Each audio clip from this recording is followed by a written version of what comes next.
We're live. Well, good evening. Good morning. How's it going? You're living in the future, man. um, Welcome to our first ever episode of Future Crunch TV. So, what's going on at 11:35 your time, Gus? Well, I've got to mark this very special occasion. I have a surprise for you. I have a present for you. Awesome. Are you ready? I bought you Yeah, something. don't expect anything back. Okay, hold on.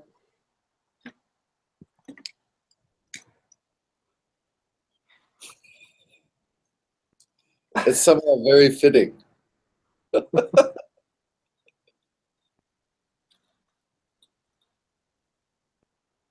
Shouldn't it be solar powered?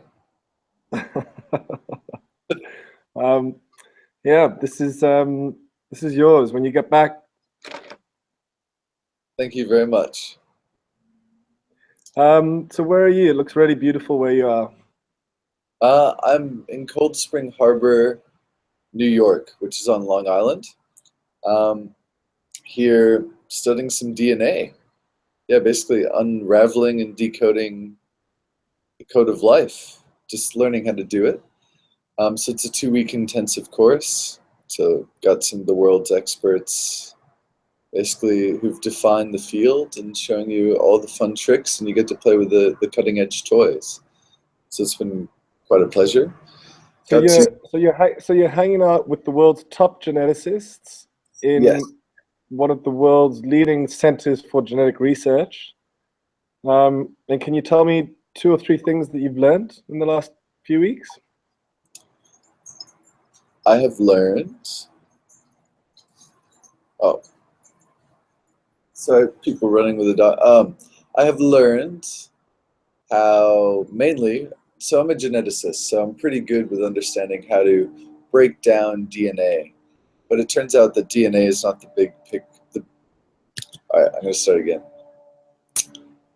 So I'm pretty good at diagnosing and understanding DNA, but it turns out that DNA is not the full picture.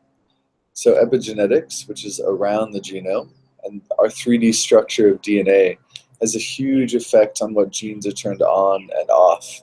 So I've learned a lot about how to figure out what's going on the protein level of our body, all the molecular machinery, which is what the genes code for.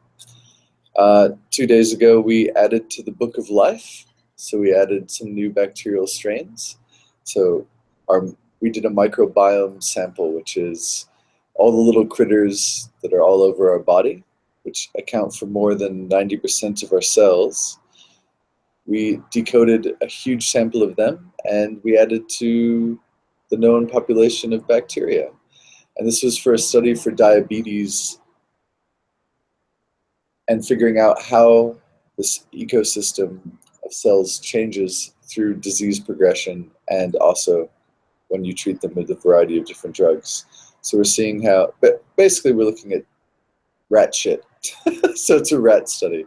And so we're looking at the different microbes in rats and in their intestinal tract and how they change through time given diabetes, its progression, and treatment with certain drugs. And so, is it also true that you met one of the people who discovered DNA? Yeah, so I met James Watson, one of the co-discoverers of the helical structure of DNA. And I figured out how to determine whether it's a left hand or right hand helix. So if you're walking up a circular staircase, if on the outside there's a rail and you're going up and you need some help, what hand do you put on the rail? So if it's a right-handed helical structure, it's a right. If you put your right hand down on the rail, it's a right-handed helix, and if you put your left hand down, it's a left-handed helical structure. That's pretty nifty. Um, Yeah, comes in and is handy. it, it and is it true that the glasses that you are wearing in the shot at the moment are an advanced version of the new Snapchat spectacles? Absolutely. These ones are even cooler than that. So when you bike ride, they send out a musical signal which reverberates through your skull, so you don't have to have earbuds. That's just Pretty good.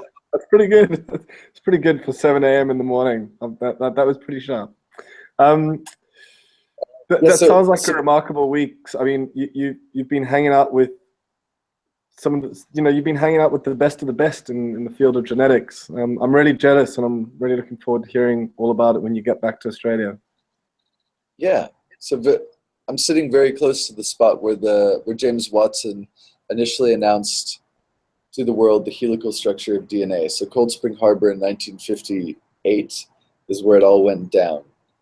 And unlike his partner, Crick, he actually believes that Rosalind Franklin, the chemist and who did X-ray chromatography, actually should have discovered. Sorry, I'm going to start that again. All right. So, yes, it was in Cold Spring Harbor in 1958 where Crick and Watson initially announced to the public their discovery of the helical structure of DNA. So this 3D structure really ushered in the modern era of biology. So it was an incredibly profound discovery. And Watson, unlike Crick, has said that he believes that Rosalind Franklin should have shared in the Nobel Prize in chemistry for their discovery. So that puts him in my good books for sure, because Crick did not say things as nice. And of course, it's been a really big week for genetics, hasn't it? It's been huge. The first CRISPR trials in humans for lung cancer in China just got going. What do you know about it? So what I understand is that CRISPR is a technology that allows you to literally cut and paste your own DNA, and it's remarkable. This is a big week. We're now cutting and pasting DNA in people. It's never been done before. Remarkable. Yeah, I mean that is the ultimate goal, right? They've done it in single cells, they've done it in embryos, but if we can do it systematically throughout our entire body and change mutations and things that we don't want, that is a whole new realm. In particular for cancer, because cancer is a genetic disease based on mutations that you accrue during your lifetime. So if we can go in there and actually cut and paste and change that is a whole new form of cancer therapy and will completely change the face of how we treat this horrible disease. And of course, the other thing that they use in cancer is artificial intelligence to do cancer research. And my favorite, let me try that again. So another great story that I saw this week, which you might have picked up, was that they're using artificial intelligence to play Pictionary. And apparently it's better than humans. Yeah, that's so cool. Some of the pictures are hysterical. Even with horribly drawn pictures like I would draw in Pictionary, the computer does such a good job. Yeah. It's I mean, I wonder, I guess what happens there is that it's not like our games disappear. People still play chess with other people, even though artificial intelligence is better at chess than people are. So it wasn't like artificial intelligence came along and killed chess. And I guess that doesn't mean that artificial intelligence is going to come along and kill Pictionary. I guess for me, what's remarkable about that story is that artificial intelligence is starting to come into games and into human activities that we just never thought it would have. Pictionary doesn't seem like the kind of game that a computer can play. And it's just amazing that the field has developed so quickly that that's where we're at. It's been a big year for artificial intelligence. Yeah, absolutely. It's so cool because with Pictionary, there's no defined right answer. It depends on the human that's drawing the picture, right? And so it sort of is indicative of the artificial intelligence understanding some sort of human level intuition, what because it's completely objective. So when a computer sees a picture, let's say, of a tree, the computer thinks, well, that is a tree. But what about this one? Well, that's not a tree because that's a tree.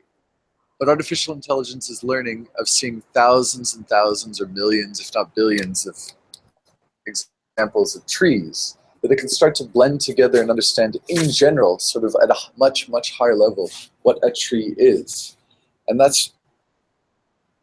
when you have a human drawing a picture and trying to guess what the fuck that is a completely different story. So it's really adding on these layers of intuition and understanding of quite abstract concepts. And that's where artificial intelligence is at. And I think it's just, from here, Skynet is coming.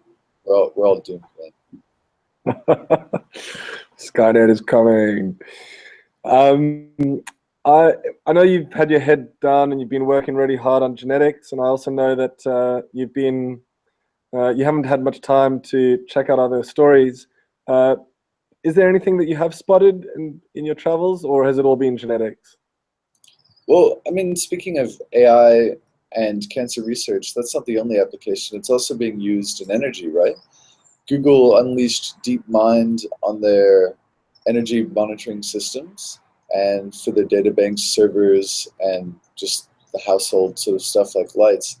And once the AI learned the proper use of energy throughout their systems, they immediately saved 30%, which is absolutely incredible. Imagine a city like New York, which is a couple miles away, a grid like that, imagine saving 30% of energy just based on reallocating it and making it more efficient, which is incredible. It's not storing it in batteries or anything like that. It's keeping it free flowing and just much more efficient allocation.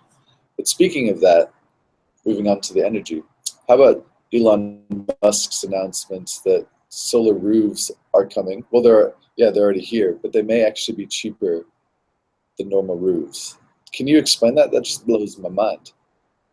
I think what's incredible about the news in the last week or two, we've seen a lot of news from the renewable energy world, and a lot of it's been really good news. The big news, of course, is that for the third year in a row, global carbon emissions have flatlined. Nobody predicted that. And again, it's a remarkable achievement because it means that our carbon emissions are flatlining, i.e. they're not increasing, and yet global GDP is increasing. That's never happened before. And the reason for it is primarily what's going on in the US and China. It turns out that China recorded a drop in carbon emissions, and so did the US. And while the drop in carbon emissions was due to natural gas in the US, which is a pity because it's still a fossil fuel, in China, the drop in carbon emissions was primarily due to China finally deciding that they're not going to go with coal anymore. Cool. Hold on, I'm just going to make sure we're still recording. Oh, yeah, cool. Oh, is it one of the cameras that stops every 10 minutes or something? Possibly. Mine's really frustrating. It's off. All right, we're recording again and go. All right, let me try that again. Sure. But what's really remarkable is what's happening in China, because they've decided that coal is a losing bet, and they're going all in on renewable energy. We also saw this week that China has been rattling its sabers against the US, saying to Donald Trump, please don't pull out of the Paris Agreement. So it's just incredible that in just a few years, we're starting to see China now taking the lead in getting us to a zero carbon economy globally.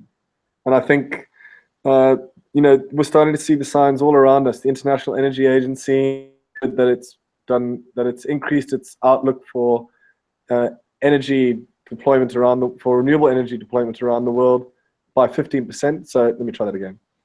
The other thing that's happened, the International Energy Agency has increased its outlook on deployment of renewable energy by 2020 by 15%. Again, something that nobody was expecting.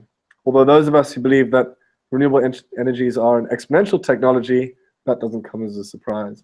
And I think what we're going to start seeing is that despite the bluster, despite the obviously scary news this week about Donald Trump and what he's going to do in the climate change debate, I think that technology is still going to get us across the line. Yeah, absolutely. And the US may not be the leader anymore. I mean, you're seeing it time and time again in the developing world. Investments in renewables are up in every single Latin American country, and same with most African countries. India is going gangbusters, and and it's mainly to do with solar. Wind is quite expensive, and it takes a lot of resources, but solar on a small scale, there was a great article in The Economist in Africa that small scale, sort of small solar panels being deployed throughout Africa is just on the exponential rise. So it doesn't need to be these Yeah. big solar arrays, which are absolutely incredible, but it's coming from the top and the bottom, and that is a huge push. And I think these developing countries are really going to start leapfrogging the Western world and the rich world because they don't have the entrenched infrastructure that the Western world does, like all their coal plants, nuclear plants, and such. So it's going to be really interesting. I reckon we're going to see some emerging countries that come out of this, basically the end of the fossil fuels industry, that are going to be the lead in this type of technology, which is unprecedented as well. We've had 70, 80, hundreds of years of this sort of dynamic between the main Western worlds, or what's the West and the East, and developing and undeveloped. But I think renewable technology is really going to flatten out the economic sphere because once energy becomes cheap and ubiquitous, then it's a whole new playing field. And we're seeing this across the developing world. So I'm really excited for them. Not so excited for the US currently and with Donald Trump's initiatives, but worldwide, on average, it is a great time to invest in clean, cheap, and better energy. And coal's dead, so let's get used to it. Yeah. Um, so I wanted to just take a little pause here. What do you think of the background behind me? Yeah, I love our new office. This is our new office, and it's all solar powered and it runs off a Tesla Powerwall. So you're not just talking about the future. Right here, I'm living in the future. Yeah, exactly. Living exactly 16 hours in the future compared to me. I um, need to extend the that a final little story. bit. Sorry. Just kidding. the the final story that I really loved this week was the announcement that SpaceX is planning on deploying 4,425 satellites into space, which is going to be greater than the complete combined capacity of all our communication satellites that are currently in space. And we're talking here about a complete game changer in global connectivity. Yeah, that is going to have such a massive effect. When everyone is connected to the internet and they have the entire new $1 trillion blah, blah, blah, blah, blah. Okay. Um, that is going to be a complete game changer.